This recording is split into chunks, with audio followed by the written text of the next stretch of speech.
Generations shaped by migration, repression, and suffering. My husband didn't want to. As we were coming over, he kept saying it was my fault. But I was so happy to come here. For me, it felt like coming home.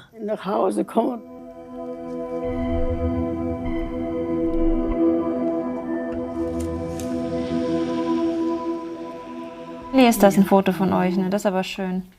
A Russian-German grandmother tells her granddaughter of her life between two cultures.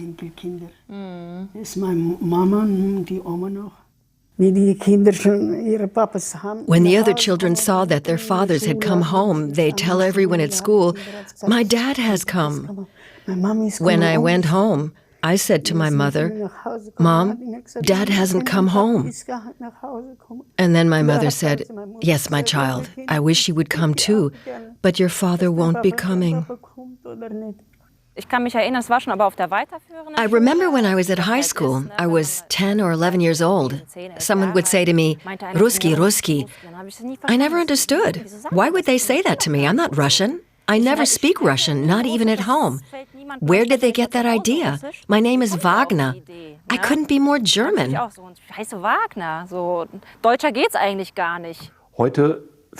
We're really only now starting to deal with the history. The story is only now being revisited. We're faced with the challenge of giving people with a Russian-German background their own history, their own story.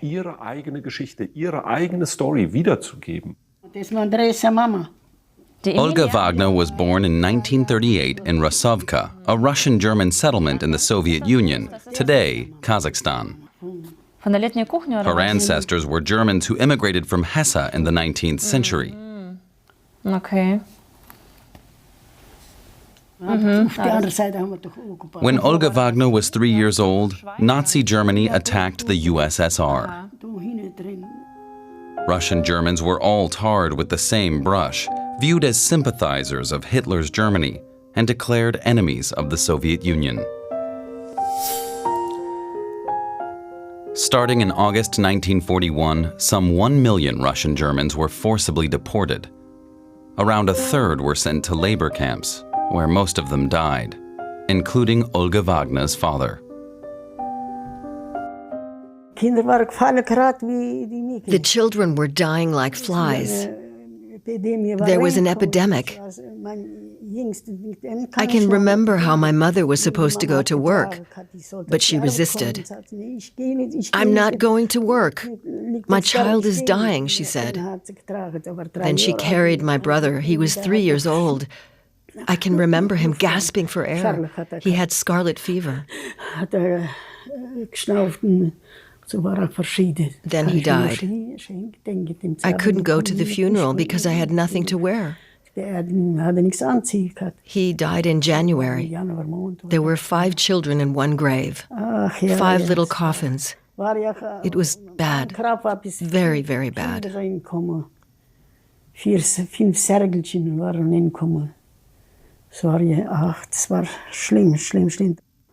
Und da ist die Oma mit Papa, ne? In the 60s and 70s, says Olga Wagner, the situation improved. She found work as a dairy hand, married, and had 4 children. Then in the early 1990s, the Soviet Union collapsed. Another new beginning. She decided to return to her ancestors' homeland, back to her roots. In 1993, she came to Germany with her entire family. My husband didn't want to. When we were coming over, he kept saying it was my fault. But I was so happy to come here. For me, it felt like coming home. Migration, forced resettlement, repression. An odyssey many generations of Russian Germans have faced. Their fates, almost forgotten, are retold and examined here in Detmold, Germany, in the Museum of Russian-German Cultural History. It all began in the 18th century with one woman, Catherine the Great.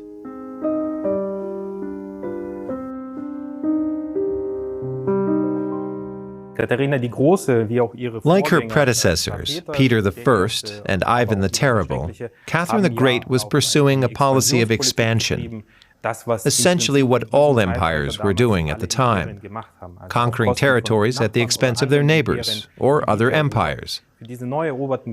Catherine II needed loyal citizens in the newly conquered areas. It couldn't be assumed that the indigenous populations of those territories, predominantly nomadic peoples living in the south, would be loyal to the Tsarist government of the day.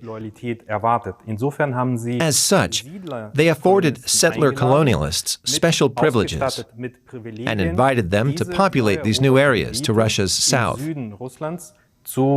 Today, those make up the southern Russian regions around the Volga River, the North Caucasus, and also southern Ukraine. In 1763, Catherine the Great signed a decree, the document known to history as the Invitation Manifesto. The new settlers were granted generous tax concessions, couldn't be conscripted into military service, and were free to practice their religion. The people of the central German regions had long been used to war and poverty. Some 100,000 Germans accepted Catherine's offer and migrated to the Russian Empire.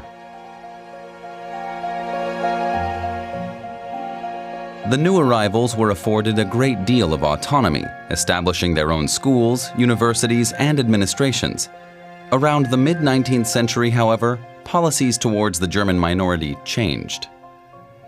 In the 1860s, Tsar Alexander sent two signals, both of which, from different perspectives, got the Germans' interest and attention, because he was exerting influence on the level of language.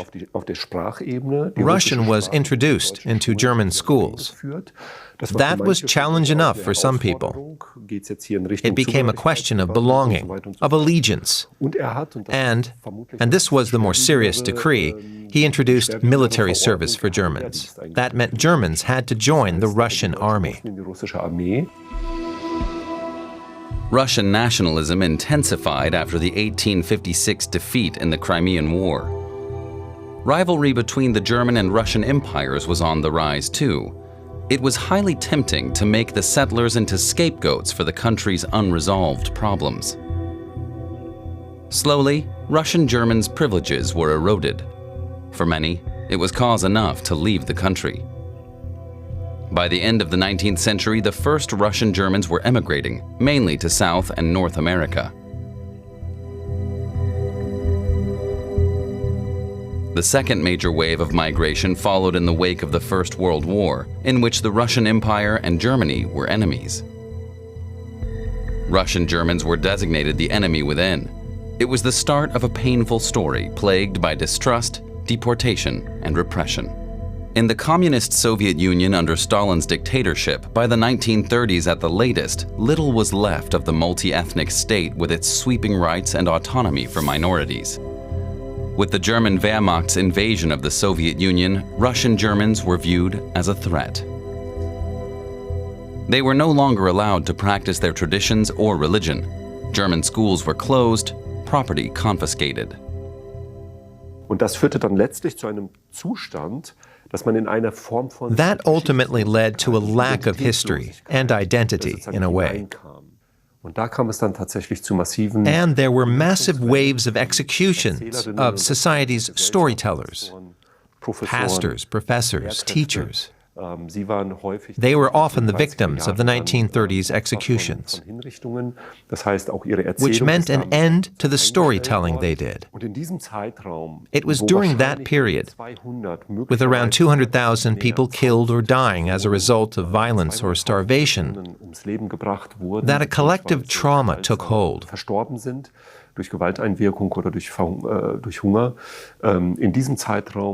That basic trauma of those years would ultimately freeze something in place. And that was a state of self-erasure.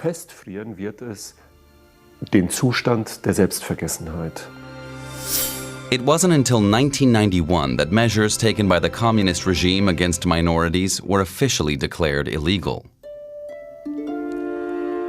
The The Russian Germans received recognition as an official minority, but weren't granted the rights and autonomy they had been promised, or any kind of reparations.